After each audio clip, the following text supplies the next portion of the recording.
Recording by Jason Mills. Desire no more by Algis Budrys. Desire no more than to thy lot may fall. Chaucer.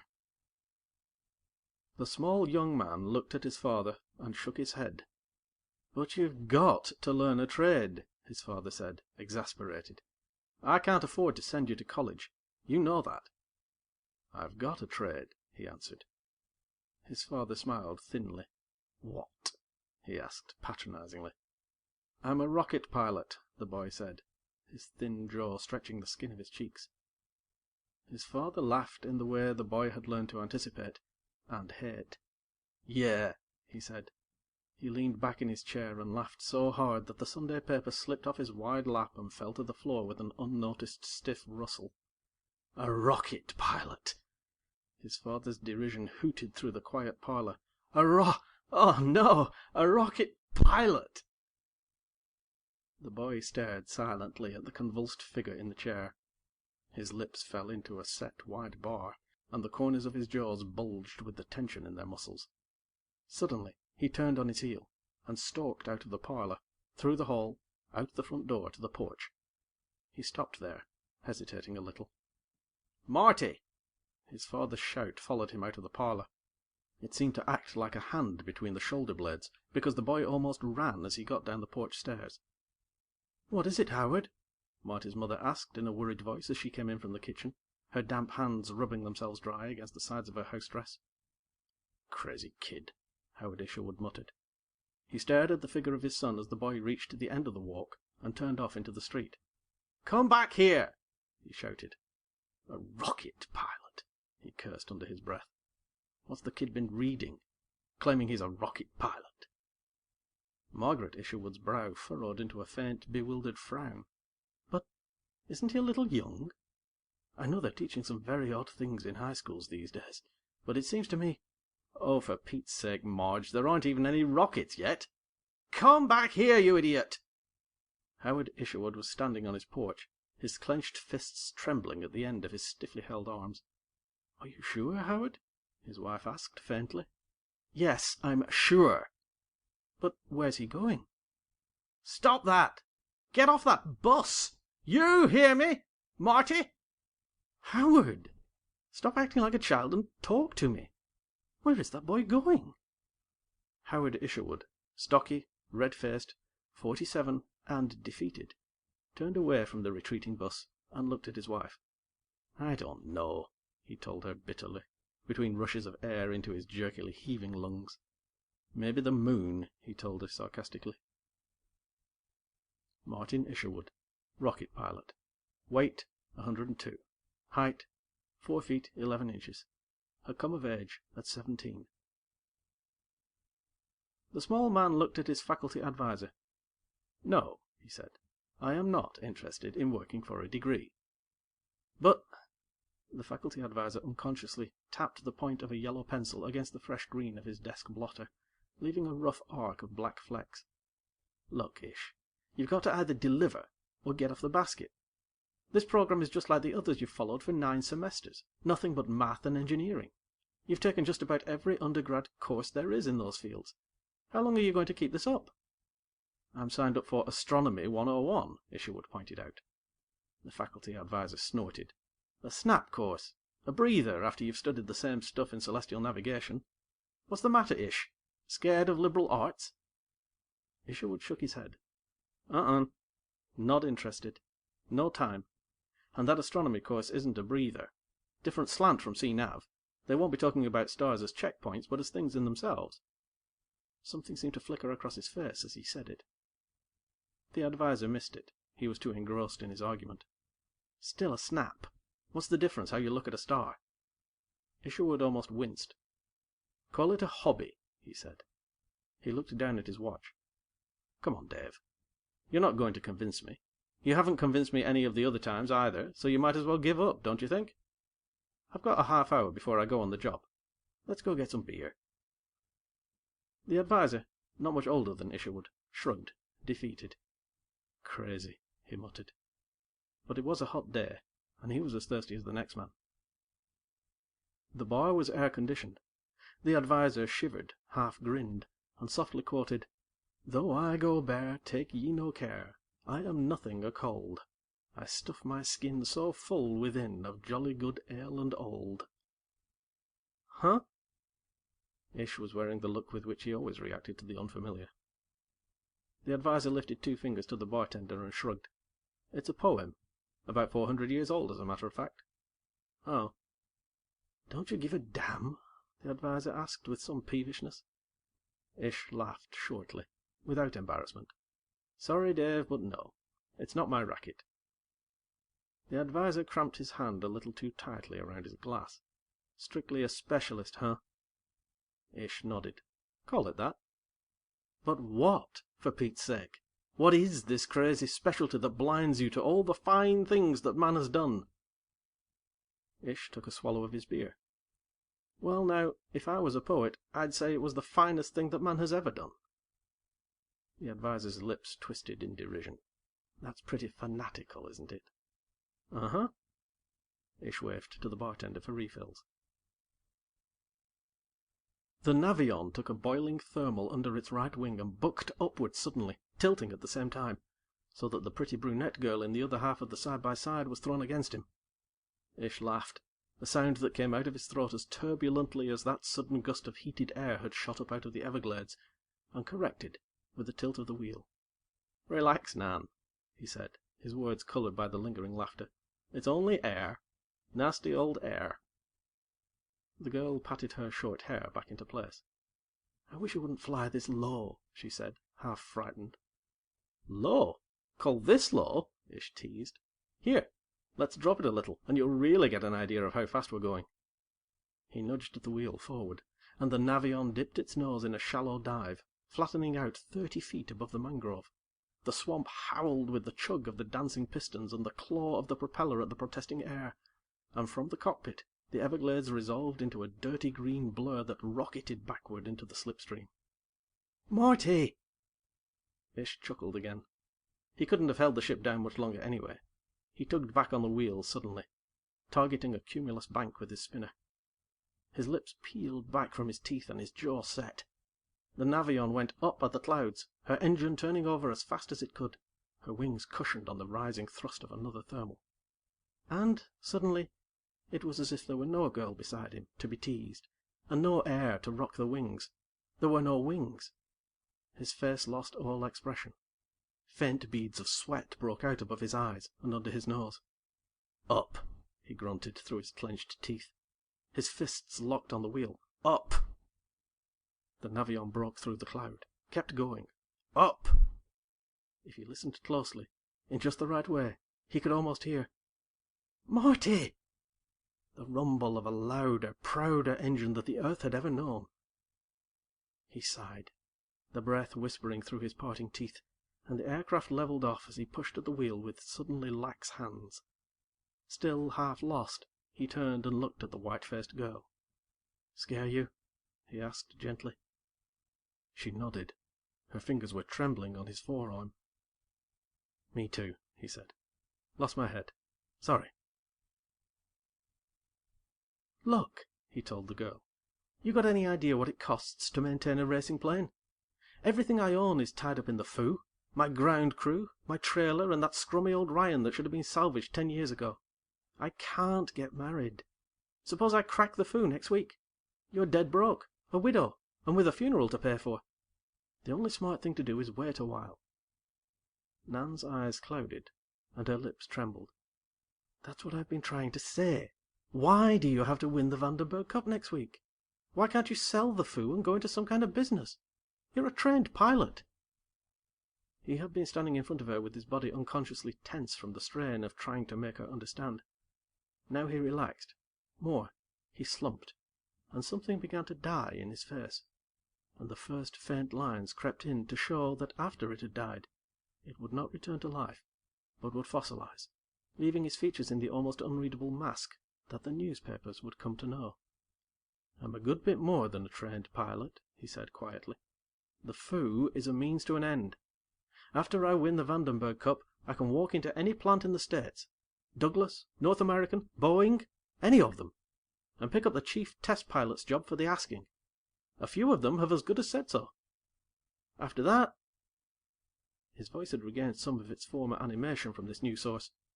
Now he broke off, and shrugged. I've told you all this before. The girl reached up, as if the physical touch could bring him back to her, and put her fingers around his wrist. Darling, she said, if it's that rocket pilot business again... Somehow his wrist was out of her encircling fingers. It's always that rocket pilot business, he said, mimicking her voice. Damn it, I'm the only trained rocket pilot in the world! I weigh 115 pounds, I'm 5 feet tall, and I know more navigation and math than anybody in the Air Force or Navy have. I can use words like Brennschluss and mass ratio without running over to a copy of Collier's, and I... He stopped himself, half smiled, and shrugged again. I guess I was kidding myself. After the Cup there'll be the test job, and after that there'll be the rockets. You would have had to wait a long time. All she could think of to say was, But darling, there aren't any man-carrying rockets. That's not my fault, he said, and walked away from her. A week later, he took his stripped-down F-110 across the last line with a scream like that of a hawk that brings its prey safely to its nest. He brought the Mark 7 out of her orbit after 2 days of running rings around the spinning Earth, and the world loved him. He climbed out of the crackling, pinging ship, bearded and dirty, with oil on his face and in his hair, with food stains all over his whipcord, red-eyed and huskily quiet as he said his few words into the network microphones. And he was not satisfied. There was no peace in his eyes, and his hands moved even more sharply in their expressive gestures as he gave an impromptu report to the technicians who were walking back to the personnel bunker with him. Nan could see that. 4 years ago he had been different. 4 years ago, if she had only known the right words, he wouldn't be so intent now on throwing himself away to the sky. She was a woman scorned. She had to lie to herself. She broke out of the press section and ran over to him. "Marty!" She brushed past a technician. He looked at her with faint surprise on his face. "Well, Nan," he mumbled. But he did not put his hand over her own where it touched his shoulder. "I'm sorry, Marty," she said in a rush. "I didn't understand. I couldn't see how much it all meant." Her face was flushed, and she spoke as rapidly as she could, not noticing that Ish had already gestured away the guards she was afraid would interrupt her. "But it's all right now. You got your rockets. You've done it. You trained yourself for it, and now it's over. You've flown your rocket." He looked up at her, and shook his head in quiet pity. One of the shocked technicians was trying to pull her away, and Ish made no move to stop him. Suddenly, he was tired.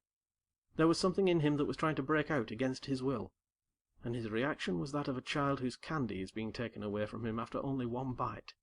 "Rocket!" he shouted into her terrified face. "Rocket! Call that pile of tin a rocket?" He pointed at the weary Mark 7 with a trembling arm. "Who cares about the bloody machines?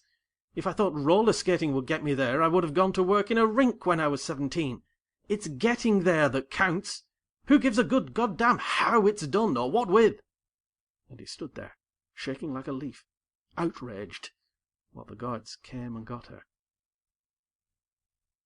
"Sit down, Ish," the flight surgeon said. They always begin that way, Isherwood thought. The standard medical opening. Sit down. What for?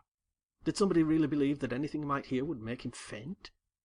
He smiled, with as much expression as he ever did, and chose a comfortable chair, rolling the white cylinder of a cigarette between his fingers. He glanced at his watch. 14 hours, 36 minutes, and 4 days to go. "How's it?" the FS asked. Ish grinned and shrugged. "All right." But he didn't usually grin. The realization disquieted him a little. "Think you'll make it?" Deliberately, rather than automatically, he fell back into his usual response pattern. "Don't know. That's what I'm being paid to find out." "Uh-huh." The FS tapped the eraser of his pencil against his teeth. "Look, you want to talk to a man for a while?" "What man?" It didn't really matter. He had a feeling that anything he said or did now would have a bearing somehow on the trip. If they wanted him to do something for them, he was bloody well going to do it. "Fellow named Mackenzie. Big gun in the head-thumping racket."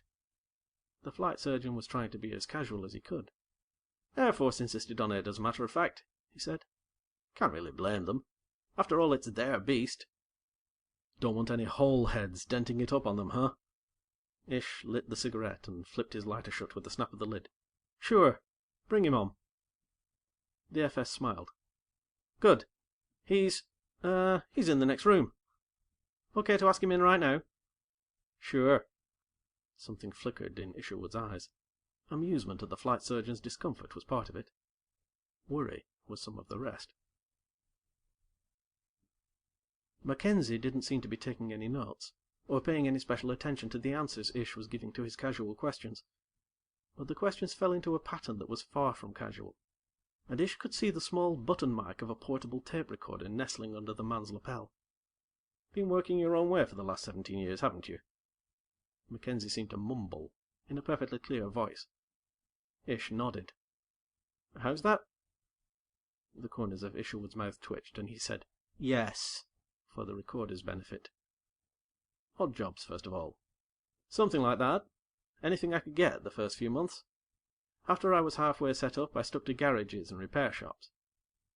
"Out at the airports around Miami, mostly, wasn't it?" "Uh-huh." "Took some of your pay in flying lessons." "Right." Mackenzie's face passed no judgments. He simply hunched in his chair, seemingly dwarfed by the shoulders of his perfectly tailored suit, his stubby fingers twiddling a Phi Beta Kappa key. He was a spare man, only a step or two away from emaciation.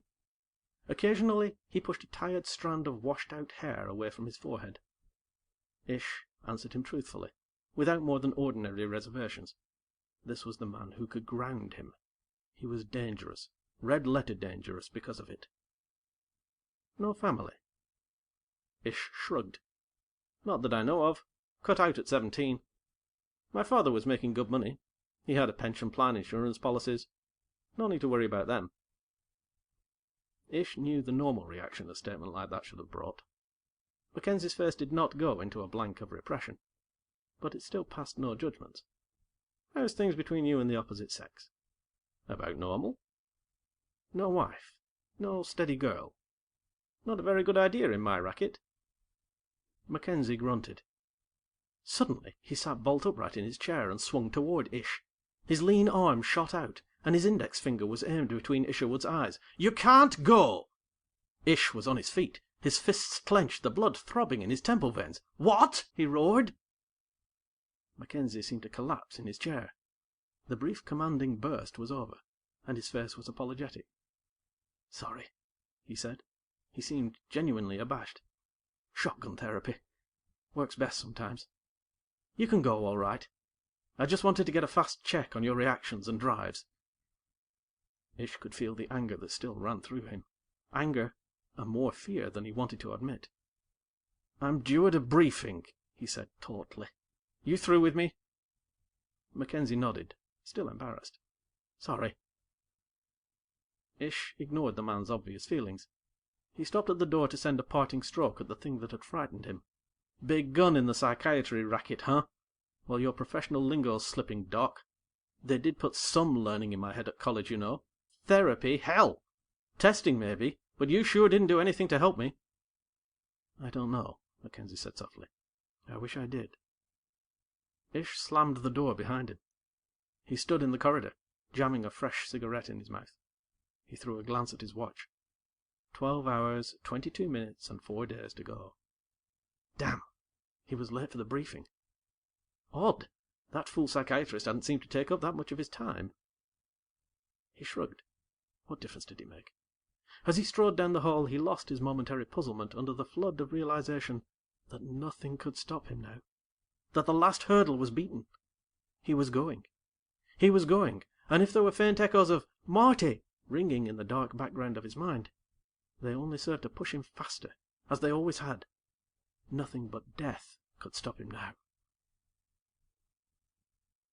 Ish looked up bitterly at the receptionist. "No," he said. "But everybody fills out an application," she protested.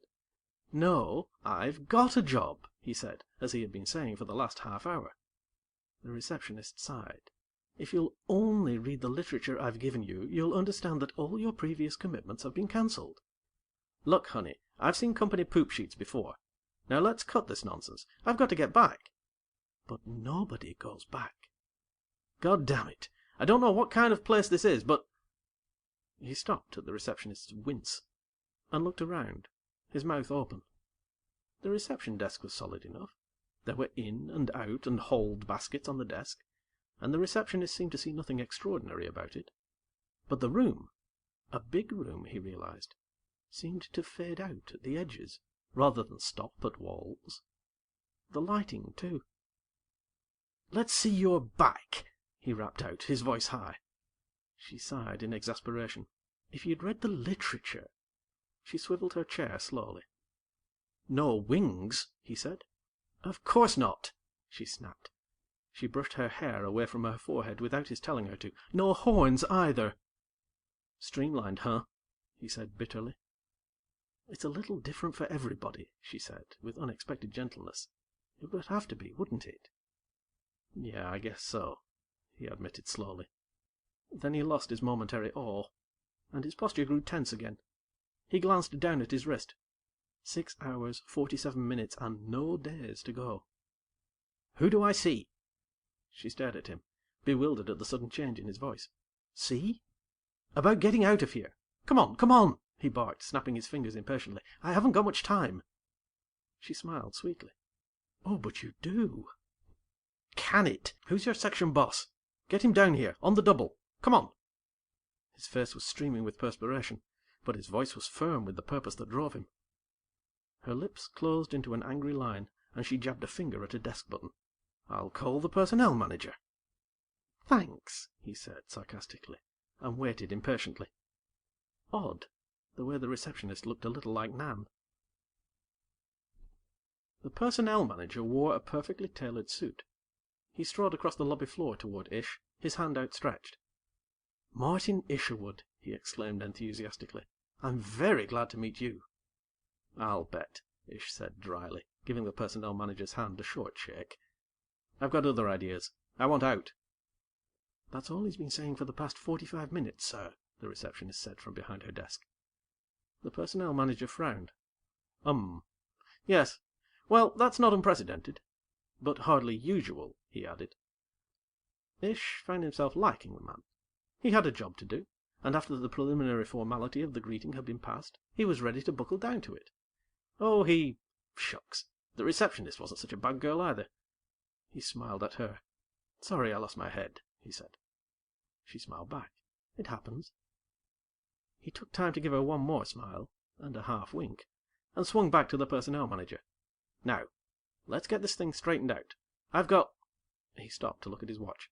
6 hours and a few minutes. They're fueling the beast right now. "Do you know how much red tape you'd have to cut?" Ish shook his head. "I don't want to sound nasty, but that's your problem." The personnel manager hesitated. "Look, you feel you've got a job unfinished. Or anyway, that's the way you'd put it. But let's face it, that's not really what's galling you. It's not really the job, is it? It's just that you think you've been cheated out of what you devoted your life to." Ish could feel his jaw muscles bunching. "Don't put words in my mouth," he snapped. "Just get me back, and we'll split hairs about it when I get round this way again."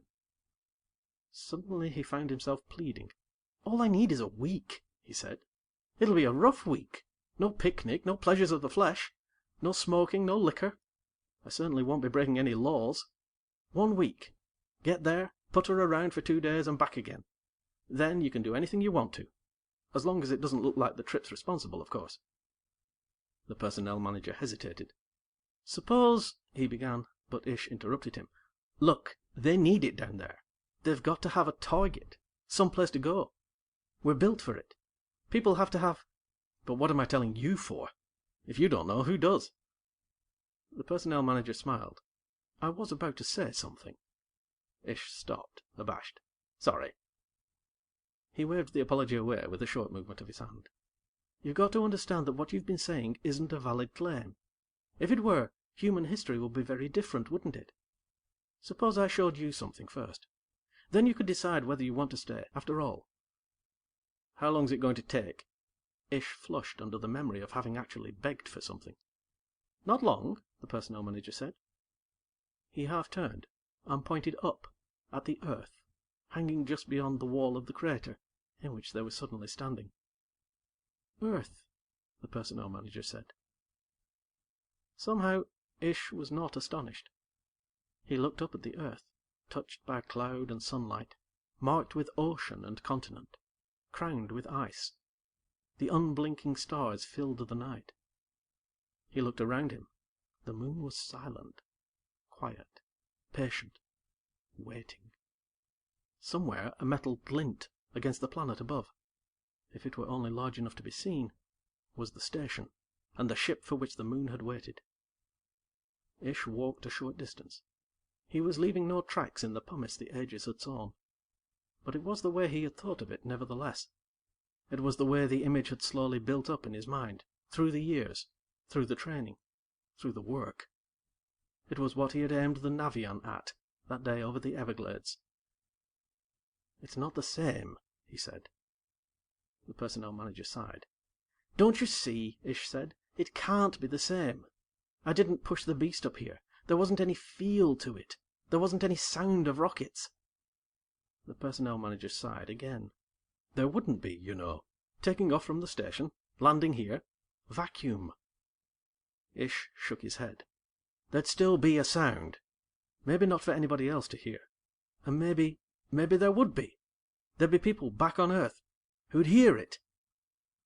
"All right," the personnel manager said. His face was grave, but his eyes were shining a little. "Ish! Hey, Ish, wake up, will you?" There was a hand on his shoulder. "Will you get a load of this guy?" the voice said to someone else. "An hour to go and he's sleeping like the dead." Ish willed his eyes to open.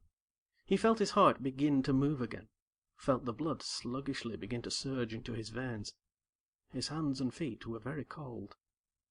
"Come on, Ish," the crew chief said. "All right," he mumbled. "Okay, I'm up." He sat on the edge of his bunk, looking down at his hands. They were blue under the fingernails. He sighed, feeling the air moving down into his lungs. Stiffly, he got to his feet and began to climb into his G-suit. The moon opened its face to him. From where he lay, strapped into the control seat in the forward bubble, he looked at it emotionlessly and began to brake for a landing. He looked for footprints in the crater, though he knew he hadn't left any. Earth was a familiar sight over his right shoulder. He brought the twin bubble beast back to the station. They threw spotlights on it for the TV pickups and thrust microphones at him. He could see broad grins behind the faceplates of the suits the docking crew wore, and they were pounding his back. The interior of the station was a babbling of voices, a tumult of congratulations. He looked at it all, dead-faced, his eyes empty. "It was easy," he said over a worldwide network, and pushed the press representatives out of his way. Mackenzie was waiting for him in the crew section. Ish flicked his stolid eyes at him, shrugged, and stripped out of his clothes. He pulled a coverall out of a locker and climbed into it, then went over to his bunk and lay down on his side, facing the bulkhead. "Ish." It was Mackenzie, bending over him. Ish grunted. "It wasn't any good, was it? You'd done it all before. You'd been there." He was past emotions. "Yeah?" "We couldn't take the chance." Mackenzie was trying desperately to explain. "You were the best there was, but you'd done something to yourself by becoming the best. You shut yourself off from your family. You had no close friends, no women. You had no other interests. You were a rocket pilot, nothing else. You've never read an adult book that wasn't a text. You've never listened to a symphony except by accident. You don't know Rembrandt from Norman Rockwell. Nothing. No ties, no props, nothing to sustain you if something went wrong. We couldn't take the chance, Ish." "So?"